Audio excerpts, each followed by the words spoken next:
आप देख रहे हैं DS4 और यहाँ पर कांग्रेस का मौन सत्याग्रह रखा गया था। राहुल गांधी जी की सदस्यता के मामले में यहाँ पर तमाम कांग्रेस के कार्यकर्ता पहुंचे थे और पोस्टर्स देख सकते हैं हाथों में, राहुल गांधी एज भारतवर्ष के बाहुबली, यानी कि लोग पोस्टर्स लेकर के यहाँ पर पहुंचे। तमाम कार्यकर्ता अलग अलग पोस्टर, गांधी गांधी का शोर है, अब देश राहुल की ओर है। सीधा सवाल पूछती हूँ, राहुल गांधी जी को जिसको सत्ताधारी लोग हैं तरह तरीके के नाम से पुकारते हैं, आप उनको बाहुबली के रूप में क्यों देखते हैं? जो तरह तरह के नाम से पुकारते हैं ना सत्ताधारी लोग, वो असल में इसलिए पुकारते हैं क्योंकि उन्होंने राहुल गांधी जी की छवि खराब करने के लिए करोड़ों रुपए 2010 से बर्बाद किया है। बजाय देश की जनता के काम में लगाने के राहुल गांधी जी की छवि खराब करने में लगा है। लेकिन फिर भी राहुल गांधी जी ने साबित कर दिया है आज कि वो मतलब जो सत्ता साबित करती है ना उनको कि मतलब कमज़ोर हैं, वो कमज़ोर नहीं बल्कि भारतवर्ष के बाहुबली हैं। एक तरफ मोदी जी हैं जो कहते हैं 56 इंच का सीना और एक अकेला मोदी सब पर भारी,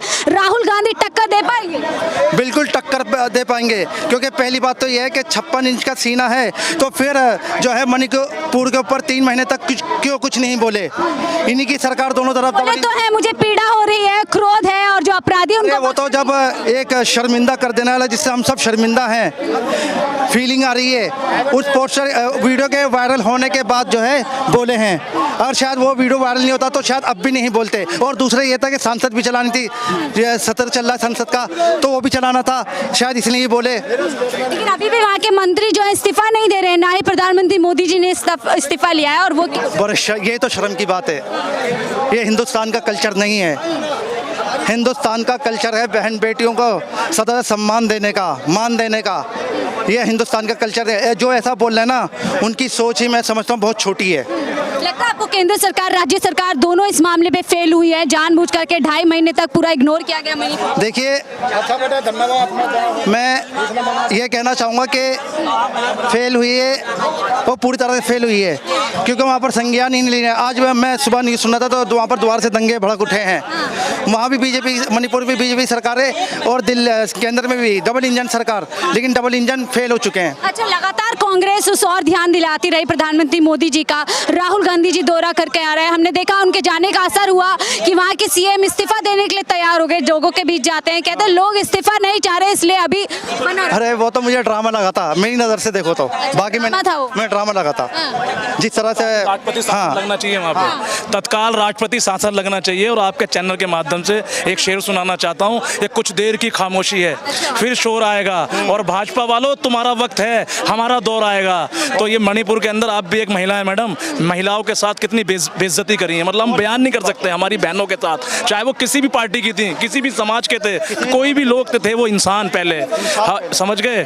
हमारे घरों के अंदर तमाम हिंदुस्तान की औरतें आज बच्चा बच्चा मणिपुर के लिए रो रहा है। सबसे अगर CJI यानी कि सुप्रीम कोर्ट के जो जस्टिस है वो अगर इस पूरे मामले का संज्ञान नहीं लेते तो प्रधानमंत्री मोदी जी अभी भी मौन रहते। प्रधानमंत्री मोदी जी बोल कर रहे हैं और वो दौरा कर रहे हैं बाहर का है, आप बताओ ना। बाहर जाना भी तो जरूरी है ना, कि एक विदेश में जिस तरीके से डंका बज रहा है। देखिए, वो डंका वहाँ के लिए बज रहा होगा, हिंदुस्तान में कोई डंका नहीं बज रहा मोदी जी का डंका। आप देखो ना, पैर छू रहे हैं उनका, रो रहे हैं। नहीं, यहाँ वहाँ छू रहे हैं, यहाँ छू के दिखाओ ना, कोई कौन पैर छू रहा है यहाँ पे। मणिपुर क्या हिंदुस्तान का हिस्सा नहीं है?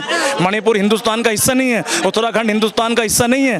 फिर अरे आप कम से कम बोलो सही, इतने मजबूत प्रधानमंत्री हो, कहाँ से मजबूत प्रधानमंत्री हो आप? स्मृति ईरानी जी कह रही है माननीय मुख्यमंत्री जी से बात हो गई है, मामला कंट्रोल में है और कार्यवाही। सुमिति ईरानी जी को भेजो ना एक बार, कि पूरी मणिपुर का राउंड मार लेंगे, पता लग जाएगा कि मणिपुर के अंदर कितना बुरा हाल है, कितने लोग जल रहे हैं, कट रहे हैं, चाहे वो किसी भी समाज के हो। जो राहुल गांधी एकमात्र एक आवाज है, राहुल गांधी एकमात्र एक आवाज है जो हिंदुस्तान को बचा सकती है। नौजवानों सुन लो मेरी बात, नौजवानों, मेरे नौजवान साथियों, इस हिंदुस्तान को बचा लो और राहुल गांधी के साथ कंधे से कंधा मिलाए खड़े हो जाओ। एक राहुल गांधी एक ऐसी आवाज है जो हिंदुस्तान के अंदर तमाम समाज की आवाज है। सबसे पहला दौरा एक महिला है, आप पूरी घटना होती है, स्मृति ईरानी जी जो महिला और बाल विकास मंत्रालय है, वो काफी समय तक चुप रहती है, बोलती नहीं है। वो मैम चुप ही रहेंगी और उनका सिर्फ दिखावा था, बेटी ये बचाओ बेटी पढ़ाओ, ये वो खुद एक महिला होकर भी महिलाओं का साथ नहीं दे रही। अगर वो देना चाहती तो वहाँ पहुँच चुकी होती। ये तो सिर्फ 2-3 निर्वस्त्र महिलाएं दिखाई गई हैं, इसके अलावा पता नहीं कितनी पीड़ित महिलाएं होंगी जो शर्म के मारे आगे नहीं आ रही हैं। इसका हमें बहुत अफसोस है। जो सीएम है वो यही तो कह रहे हैं कि तो एक घटना है, ऐसी बहुत घटना। हाँ जी, ऐसी बहुत घटना है, इसीलिए हम राहुल गांधी इस्तीफा समर्थन में आए, नहीं दे रहे। और इसीलिए हम राहुल गांधी जी के समर्थन में आए। अगर हमें अपना घर बार भी छोड़ के मणिपुर जाना पड़ा उनकी सुरक्षा के लिए, तो हम राहुल गांधी के साथ जाएंगे और जरूर जाएंगे। और महिला हूँ मैं, महिला की पीड़ा समझ सकती हूँ। ये तो सिर्फ 2 महिलाओं को दिखाया गया है, बाकी अंदर पहली बार हुआ है कि महिलाओं को परेड करा के इतना बेइज्जत करा दिया तुमने, इतना बेइज्जत करा दिया। कांग्रेस राज्य में जो महिलाओं के खिलाफ वो हुए घटना है उसको गिनवा रहे हैं। कांग्रेस के खिलाफ वही है तो कांग्रेस ने एक्शन भी लिया है, अपने मंत्रियों को बर्खास्त भी करा है। अपने लोकसभा सुरेश कलमाड़ी का नाम आया था, तुरंत निकाल दिया था पार्टी। राजस्थान में मंत्री जी को हटा दिया आपने क्योंकि उन्होंने सवाल किया कि राजस्थान में महिला सुरक्षा नहीं है। राजस्थान के अंदर सुरक्षा नहीं है तो राहुल गांधी ने उस पर भी एक्शन लिया, उस पर भी मुख्यमंत्री जी से, अशोक गहलोत जी से बात कर, कम से बात तो करो। अरे कम से कम प्रधानमंत्री हमारे दुश्मन थोड़ी है, नरेंद्र मोदी जी हमारे दुश्मन नहीं है, हमारे बड़े हैं, हमारे प्रधान। भाजपा, लेकिन भाजपा तो इसको बेचकर, मैं भारतीय इसके बीजेपी के बारे में बताती हूँ कि 10-10 साल की बेटियां दूसरों के घरों में, हम तो कह रहे हैं मैं अमृतकाल बना रहा हूँ, तमाम जो लोग लाइन में होता है, गरीब आदमी जो पंक्ति में आखिर में होता है उसके लिए क्या होना चाहिए मैडम जी, ऐसा नहीं होना चाहिए। मैं चीख के बीजेपी को मैं बोलूंगी कि आप अपना देश देखो ना, वहाँ का अमेरिका का जो है वो अमेरिका में देखेगा, वहाँ से यहाँ अपनी बेटियों को बचाओ। यहाँ पे जितनी पीड़ित महिलाएं उनको दो, बेटियों को दहेज दो, गरीब बच्चों की लड़कियों को हैं जो गरीब बच्चे हैं उनको शिक्षा दो, कुछ भी नहीं दे रहे। पूरी घटना में जो मणिपुर की घटना, हाँ जी, तो इन्हें शर्म आनी चाहिए, ये इस्तीफा दे देना चाहिए। वो तो मुख्यमंत्री तो कह रहा है ऐसे तो घटनाएं होती रहती हैं, इतनी बेशर्मीपना कहीं नहीं देखा। अच्छा, लेकिन पीएम मोदी कह तो रहे हैं देखिए मुझे पीड़ा है और क्रोध भी है और मैं एक्शन लूंगा। वो तो उस पर एक्शन क्या है, वो लिपाप होती है, वो कुछ नहीं होना। अब मोदी जी हैं, मोदी जी के डबल इंजन की सरकार चल रही है मणिपुर में, बिल्कुल चल रही है।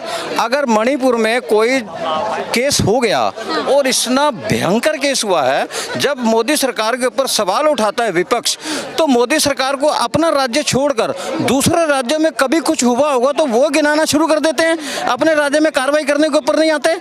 अपने जो वहाँ का जो मुख्यमंत्री उसको बर्खास्त क्यों नहीं करते? आज मुख्यमंत्री वहाँ का जो है अपनी ही बीजेपी के खिलाफ धरने पे बैठे हुए हैं, वो पे क्यों? अपनी ही सरकार के खिलाफ। अब यहाँ से आप अंदाजा लगा लीजिए कि बीजेपी अपने जो डबल इंजन की सरकारें जहाँ पे चल रही हैं, वहाँ पर अपने ही राज्य में उनकी जो पार्टी के सदस्य हैं वही खिलाफ हो गए। आपको लगता है अगर सीजीआई फुटकार नहीं लगाती सरकार को इस मामले पे तो सरकार अपनी चुप्पी तोड़ती? प्रधानमंत्री अपनी चुप्पी नहीं तोड़ते, सरकार क्या तोड़ेगी? प्रधानमंत्री जी ने कोई एक शब्द बोला मणिपुर के ऊपर? किसानों का आंदोलन चलता रहा, वहाँ पर एक शब्द बोला इन्होंने? बिल्कुल नहीं तोड़ता। ये तो मौन व्रत आज राहुल गांधी जी ने यहाँ पे अपनी सरकार ने रखा है ना, ये तो आज इनको जताने के लिए मौन व्रत रखा है। मगर मोदी सरकार 9 साल से मौन व्रत पे बैठी हुई है। ये अपने तो है एक मोदी सब पे भारी, बोलते हैं एक मोदी सब पे भारी। काहे के भारी? काहे के भारी? घबरा गए हैं कि सारे भ्रष्टाचारी एक साथ। ये बिल्कुल सत्य बोला उन्होंने। वो भारी हैं, हर गरीब पे भारी हैं, हर महंगाई पे भारी हैं, बेरोजगारी पे भारी हैं। किसी चीज के ऊपर कहीं हल्के तो नजर आए? वो हल्के आते ही नहीं भाई। महंगाई इतनी भारी कर दी, पेट्रोल इतना भारी कर दिया, बेरोजगारी इतनी भारी कर दी। अरे भैया, एक मोदी से इतना घबरा गया है विपक्ष कि सारे एक स्टेज पर आ गए भ्रष्टाचार। इंडिया जब से आ रहा है, अब विपक्ष ने जो अपने दल बना के इंडिया के नाम से जो अपना संगठन गठित किया है, उसके हिसाब से इंडिया पूरा जुड़ रहा है। आने वाले कह रहे हैं नाम बदल दिया लेकिन नियत वही है, कांग्रेस की नियत वही है, वही देश को लूटने की देश को पीछे ले। आज मैं बताऊं, कांग्रेस ने 70 साल में जो किया, इन्होंने 7 साल में उससे डबल कर दिया। अब बताओ कौन है भैया भ्रष्टाचारी? 70 साल में देना और 7 साल में करना, आप ही मेरे को बता दीजिए कौन है। अब और आपसे सवाल लूंगी, बाहुबली का पोस्टर है, क्या लग रहा है? नफरत छोड़ो भारत जोड़ो का संदेश दिया, बिछड़े हुए दिलों को फिर से हाँ मिला दिया। भारतवर्ष का बाहुबली जनता के बीच खड़ा है, भारत के जनता के मन की बात सुन रहा है। इंदिरा और राजीव ने दिया भारत को बलिदान, वंशक क्यों कर होने देगा भारत का नुकसान। करोड़ों भारतवासी राहुल गांधी संग जुड़ रहे, डरना छोड़ हक की आवाज बुलंद कर रहे। जय हो जय हिंद। चलिए, बहुत बहुत शुक्रिया हमसे बात करने के लिए। तो ये थे तमाम कांग्रेस के कार्यकर्ता जो आज मौन सत्याग्रह के तहत यहाँ पर पहुंचे थे और देखिए सभी के अंदर जोश है और 2024 को लेकर के बड़ा ऐलान यहाँ से कर रहे हैं कि एनडीए वर्सेस इंडिया होने वाला है और 2024 में कहीं ना कहीं जीत इंडिया की होने वाली है, ऐसा इनका मानना है।